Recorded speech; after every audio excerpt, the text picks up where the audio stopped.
This is British actor Henry Cavill. What if he left DC and defected to Marvel? Welcome to Comic Power. I'm your host, Comic Killer 72. Welcome to another episode of The Quick Flip. This is the program where I go over comic book industry news in a very short period of time. Please subscribe to this channel. Be sure to click on the notification bell as well. It will let you know when a new video is posted in the future. Alright, now let's get right into it.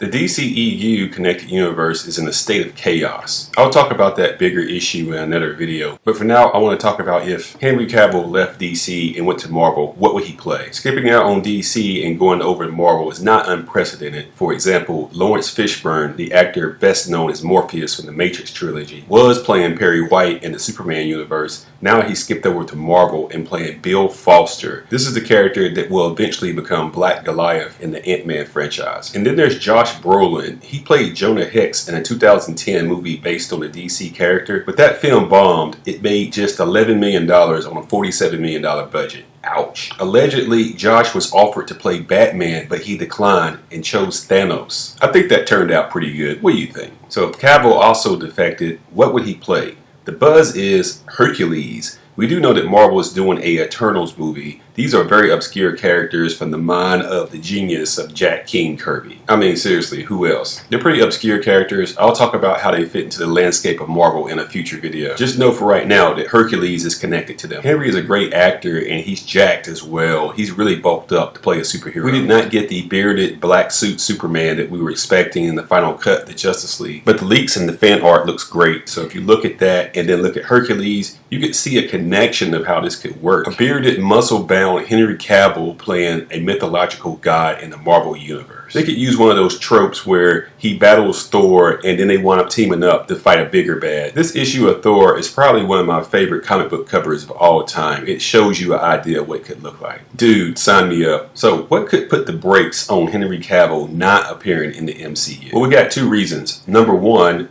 Henry Cavill's manager claims that he still is Superman and is contractually obligated for one more movie. So if he left, it would have to be a clean break. It would be embarrassing for Warner Brothers, the parent company of DC, for such a big star to moonlight with the competition and then come back and try to play Superman again. That's not going to happen. Number two, there are rumors that the Hercules character will be depicted as an LBGT character. Of course, there's some people that are already freaking out and overreacting to that already. I'll get more detail into this in a future video. But for now, I'll say this. I doubt that Henry Cavill, who is currently playing the all-American, heterosexual, iconic Superman, would come over to Marvel and play a gay or bisexual character. I believe it would be too much of a distraction and too much controversy. 50 years in the future, people will be like, what were y'all so mad about? But for now, this is how it is. So tell me, who do you think that Henry Cavill should play if he enters the MCU? How about Richard Rider, also known as Nova? How about the Silver Surfer?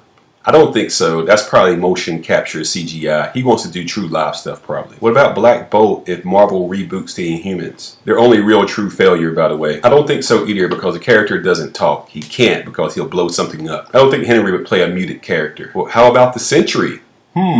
This character is inspired by Superman anyway. So that would not be a stretch of the imagination. Tell me who you think he should play in the MCU if he came over in the comment section below. That brings us to the speculation pick of the week.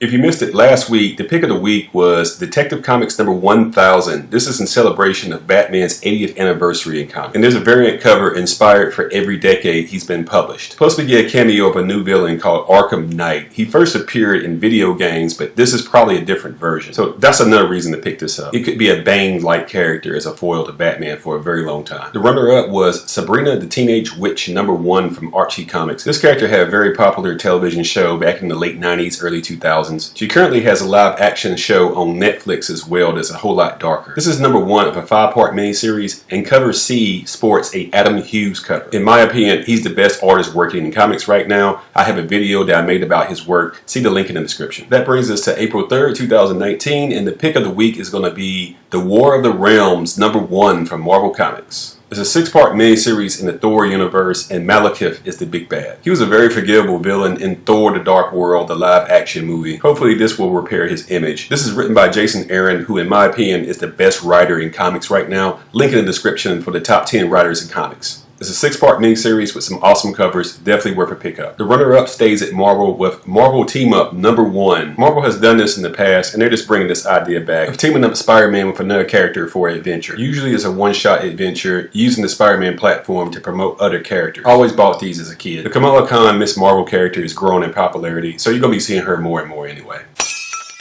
In other news, Avengers Endgame tickets are now available. It just broke the record that was previously held by Star Wars The Force Awakens for most advanced tickets. The movie comes out in America on April 26th. For people who live in countries where it comes out earlier, please do not spoil this movie. I will put a 2-week embargo on the film until it can be talked about in detail here. I will talk in general about the film, but I won't talk about specific plot details until 2 weeks after its American debut.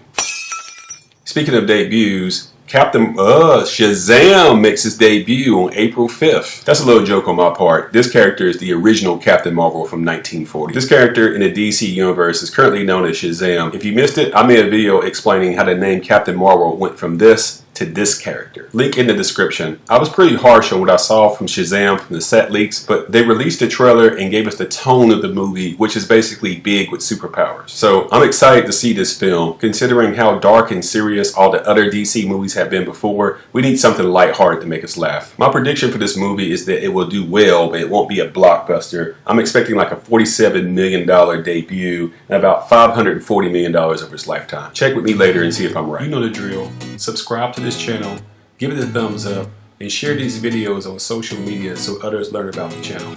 And don't forget, I do sell comics at my eBay page listed here. One Stop Thrift and Comic Power are ran by the same guy. That would be me, Comic Killer 72. I am 100% feedback, by the way. Once again, thank you to all my subscribers and viewers who support Comic Power. Until next time, this is Comic Killer 72 for Comic Power saying bye-bye.